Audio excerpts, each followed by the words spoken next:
En el año 1238, se infligió un tormento de una crueldad indescriptible a una mujer que, sin embargo, pertenecía al linaje más poderoso de la estepa. Los verdugos mongoles la sumergieron viva en una cuba llena de una mezcla de corteza de roble y cal viva. Durante más de 23 días, permaneció consciente, observando cómo su piel se transformaba lentamente en cuero. Esta mujer no era una enemiga cualquiera. Era la nieta de Genghis Khan, una general cubierta de honores, conocida por su valentía y lealtad.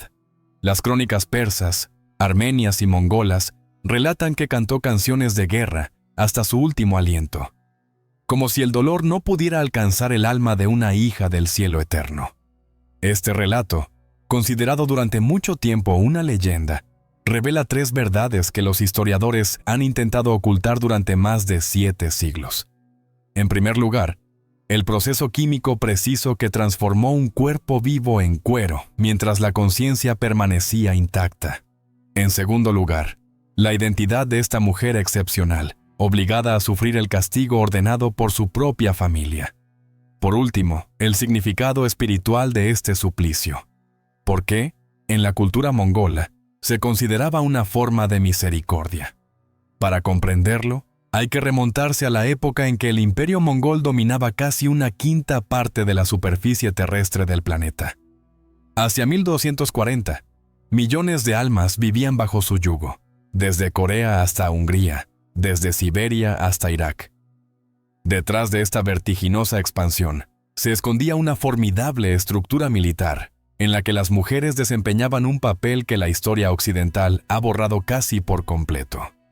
Casi 1/5 parte de los oficiales eran mujeres. Dirigían tropas, lideraban cargas, sitiaban ciudades, impartían justicia y gobernaban provincias tan vastas como la actual Francia. La educación de una niña noble comenzaba desde la infancia. A los 4 años ya montaba a caballo y a los 6 disparaba con arco. El cronista persa Rashid al-Din escribió que estas mujeres luchaban sin la menor vacilación, pues no conocían la piedad. Pero este poder tenía un precio. En la sociedad mongola, la derrota era peor que la muerte. Un general derrotado no solo perdía su honor, sino también su derecho a ser recordado. Los hombres morían rápidamente. Una cuerda de arco alrededor del cuello, un breve gesto, y todo terminaba con dignidad. Las mujeres, especialmente las de sangre real, sufrían un destino muy diferente. Su fracaso debía convertirse en una lección eterna, una advertencia transmitida de generación en generación. Este ritual tenía un nombre terrible: la transformación de la piel, o Holek. Y contrariamente a lo que se podría pensar, no se trataba de una invención tardía ni de un mito bárbaro. Varias fuentes independientes, redactadas entre 1260 y 1270, describen los detalles con una precisión escalofriante. Antes de continuar, permítanme dedicar un momento a hacerles una sincera petición. Si estas historias olvidadas les conmueven, si les gusta explorar las verdades que los libros de texto ocultan, les invito a suscribirse, a dejar un comentario para compartir sus reflexiones y a apoyar esta exploración del pasado dando me gusta a este video. Su participación da vida a estas historias y evita que vuelvan a caer en el olvido. Volvamos ahora a la ciencia del horror que los mongoles habían dominado. El proceso se desarrollaba en 3 etapas, tan metódicas como monstruosas. En primer lugar, se sumergía a la víctima hasta el cuello en una solución tibia de cal viva. La cal, u óxido de calcio, destruía lentamente la capa externa de la piel, dejando intactos los tejidos sensibles. Durante 3 días, la carne se desprendía. El dolor era absoluto, pero el corazón seguía latiendo. Luego venía la segunda etapa, la inmersión en un baño de extracto de corteza de roble. Esta sustancia, rica en tanino, era la misma que se utilizaba para curtir las pieles de los animales. A temperatura corporal, el ácido tánico penetraba en la dermis y se unía a las proteínas del colágeno. Poco a poco, la piel adquiría un tono marrón grisáceo y se endurecía, mientras la víctima observaba su propia transformación. La última fase, llamada la paradoja de la conservación, duraba varios días más. Para evitar la muerte antes de que finalizara el ritual, los chamanes administraban estimulantes a base de hierbas y hígado triturado, rico en vitamina K, que impedía las hemorragias internas. Estas sacerdotisas, llamadas Udagan, eran consideradas intermediarias entre los hombres y el dios del cielo eterno, Tangri. Eran ellas quienes guiaban el paso de la víctima entre el mundo de los vivos y el de los espíritus. Cantaban durante el ritual, convencidas de que ofrecían a la guerrera una forma de renacimiento, porque en la fe mongola, una generala caída no debía simplemente morir. Su espíritu debía estar vinculado a su ejército, convertirse en un guardián invisible, un símbolo vivo del deber y la lealtad. Así, la piel convertida en cuero no se consideraba un castigo, sino una metamorfosis sagrada. Esta visión puede parecer incomprensible para nuestros ojos modernos. Sin embargo, en la mentalidad de la época encarnaba el equilibrio entre el castigo y la redención. Morir rápidamente era una liberación, pero convertirse en una guardiana eterna era servir hasta el fin de los tiempos. Los relatos armenios hablan de estas figuras de cuero montadas en estacas, llevadas ante los ejércitos mongoles durante las campañas posteriores. Su simple aparición bastaba para ahuyentar a los soldados enemigos, aterrorizados por estas efigies mitad humanas, mitad divinas. El horror se convertía en herramienta de guerra, el dolor en instrumento político. Pero, ¿quién era esta mujer a la que los mongoles convirtieron en símbolo? Las crónicas la llaman Alakai, nieta de Genghis Khan. Comandaba 10.000 jinetes. En 1238, durante la expedición contra los reinos del Cáucaso, cometió un error estratégico fatal. Dividió su ejército en un valle que no conocía. Las fuerzas georgianas, lideradas por el príncipe Iván Mkartzeli, provocaron un desprendimiento de tierra que atrapó a los jinetes. En 6 horas, 7.000 de ellos perecieron. Alakai sobrevivió, pero su nombre se convirtió en sinónimo de vergüenza. Para el Consejo de los Khanes, solo había una salida: la transformación. El texto armenio, Historia de la Nación de los Arqueros, cuenta que la llevaron encadenada al campamento cerca de Tiflis. No lloró, no suplicó. Cuando se pronunció la sentencia, se quitó la armadura, entró en la tienda de los Udagan y comenzó a cantar. Durante 19 días su voz resonó en el valle. El 13º día se debilitó. El 17º se convirtió en un susurro. El 19º cayó el silencio. Pero las sacerdotisas continuaron con el ritual durante 4 días más, hasta que la transformación se completó. Esta historia, rechazada durante mucho tiempo como propaganda medieval, encontró sin embargo un eco inesperado en el siglo XX. En 1961, arqueólogos soviéticos descubrieron en Karakorum, la antigua capital mongola, una cámara ritual sellada desde el XIII siglo. En ella se descubrieron instrumentos de bronce, cubas con restos de tanino de corteza de roble y tablillas grabadas que describían palabra por palabra el ritual de las crónicas persas. Cuando los arqueólogos soviéticos abrieron la cámara ritual de Karakorum en 1961, esperaban encontrar objetos simbólicos relacionados con el chamanismo mongol. Lo que encontraron superó todo lo que se podía imaginar. Los instrumentos, los residuos químicos y las tablillas de piedra confirmaban casi palabra por palabra las descripciones de las crónicas antiguas.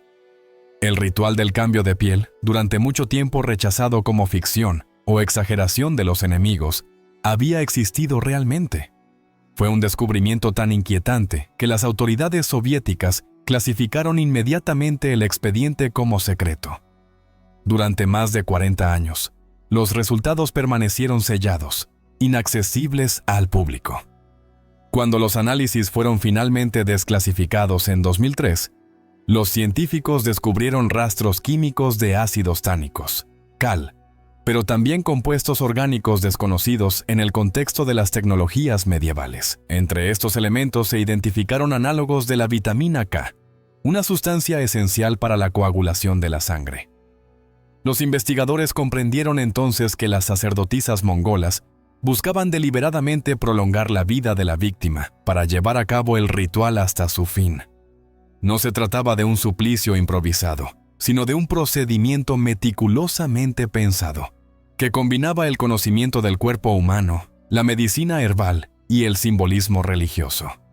El objetivo no era solo castigar. Se trataba de transformar la muerte misma en una ofrenda al imperio y al Dios del cielo eterno. Las crónicas mencionan que el cuerpo así curtido se convertía en una reliquia. Estas guardianas eternas eran llevadas al frente de los ejércitos, fijadas a mástiles, como estandartes vivientes. Los soldados mongoles creían que el espíritu de la generala así transformada velaba por ellos, protegiendo a sus batallones de la derrota. Para los adversarios, era una visión apocalíptica, una silueta de cuero, congelada en una expresión semihumana, avanzando al ritmo de los tambores de guerra. Los monjes armenios que lo presenciaron escribieron que algunos ojos aún parecían brillar, como si la conciencia nunca hubiera abandonado esos cuerpos inmovilizados entre la vida y la muerte.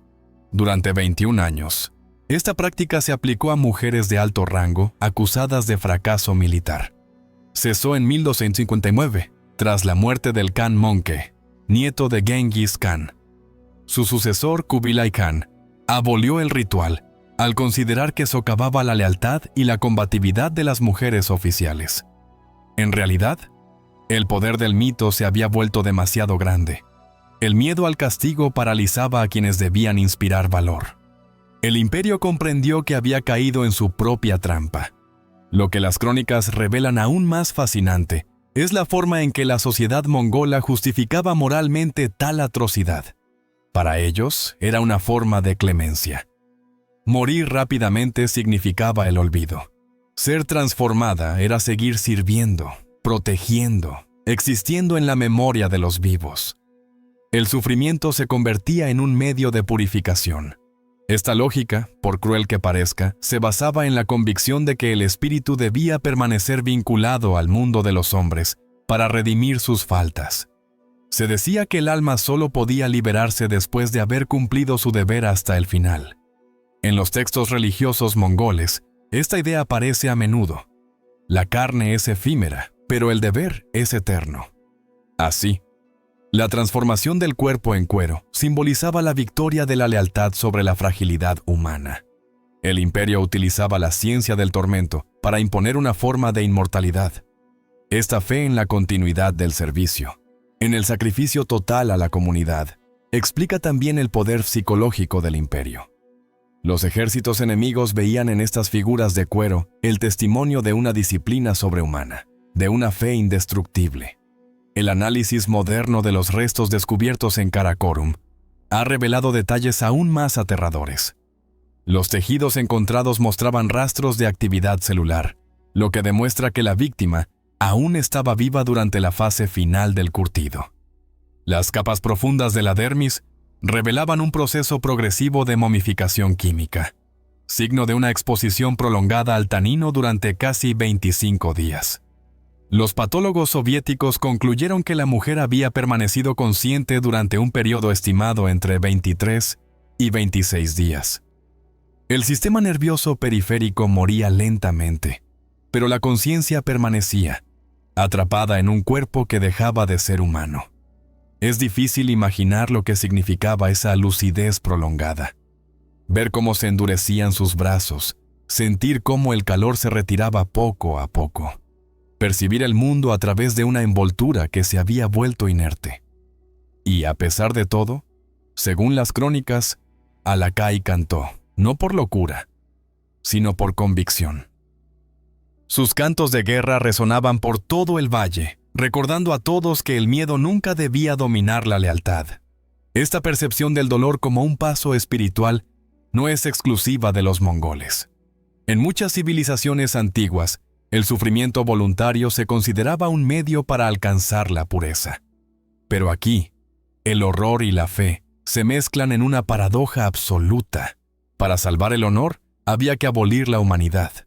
Y, sin embargo, los mongoles creían sinceramente que estaban haciendo un servicio al alma de la guerrera.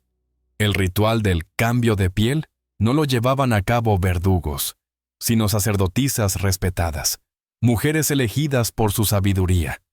No pensaban que estaban infligiendo la muerte, sino guiando una transformación espiritual. El redescubrimiento de este ritual en el siglo XX obligó a los historiadores a revisar el concepto de barbarie. ¿Podemos juzgar una civilización según nuestros criterios modernos? ¿O debemos intentar comprender la lógica interna de un sistema que veía en el dolor un acto de fe? Esta inquietante pregunta sigue atormentando a los investigadores. Porque si consideramos monstruosos a los mongoles, también debemos reconocer que perpetuamos, bajo otras formas, los sacrificios humanos simbólicos. Destruimos vidas en nombre de la gloria, el éxito o la lealtad a una institución. Los mongoles, por su parte, simplemente habían dado a esta lógica una forma tangible, brutal, pero absolutamente coherente. Las excavaciones soviéticas también revelaron otro detalle inquietante. Los cuerpos curtidos no eran enterrados. Se conservaban en cámaras rituales, como si su presencia física siguiera siendo útil. Algunos restos incluso se encontraron fijados a marcos de madera, con inscripciones que identificaban el rango y el nombre de la mujer transformada. Estas reliquias vivientes constituían un panteón invisible, un museo de la lealtad absoluta. Cuando la Unión Soviética intentó presentar estos descubrimientos a la UNESCO en 1962, la organización se negó a hacerlos públicos, por temor a provocar tensiones culturales entre la Mongolia moderna y sus vecinos. El informe fue archivado, los artefactos volvieron a guardarse en sus cajas, y el yacimiento de Karakorum fue cubierto con tierra. Este silencio institucional ilustra otra forma de miedo, el de confrontar a la humanidad con sus propios abismos. Pero a pesar de los intentos de olvido, las pruebas permanecen. Las muestras de piel curtida, los residuos de tanino, las tablillas con instrucciones grabadas en piedra, todo converge en una única conclusión. El ritual fue real. La metamorfosis de la carne en cuero, la supervivencia prolongada de la conciencia, el uso simbólico del cuerpo como estandarte. Todo ello pertenece a una historia auténtica, la de una civilización para la que el dolor y el honor eran uno. Los documentos desclasificados de los laboratorios soviéticos confirmaron finalmente lo que los cronistas medievales solo habían insinuado. El procedimiento de cambio de piel no era solo un acto de castigo, sino una demostración de dominio biológico y poder espiritual.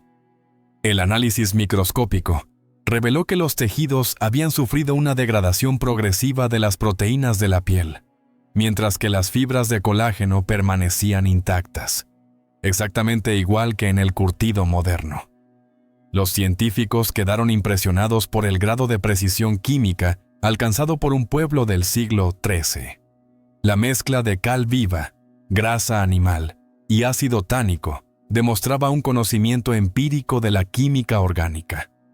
Nada se dejaba al azar. La temperatura, las proporciones, la duración, todo estaba pensado para mantener viva a la víctima el mayor tiempo posible. La intención no era matar rápidamente, sino observar, transformar, elevar la carne a un nuevo estado. Lo que los mongoles llamaban misericordia, el mundo moderno lo llamaría tortura absoluta.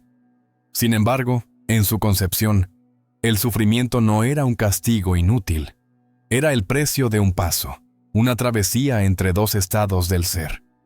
El cuerpo se convertía en reliquia, el alma permanecía al servicio del Kan. Morir era disolverse.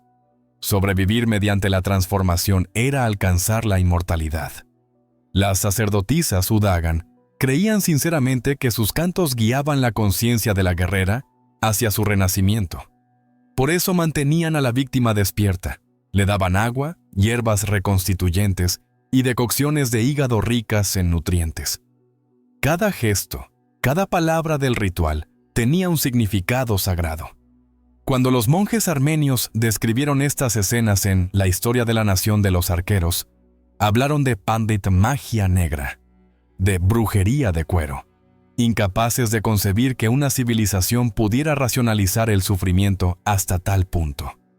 Sin embargo, lo que aterrorizaba a sus ojos era, para los mongoles, un acto de orden cósmico.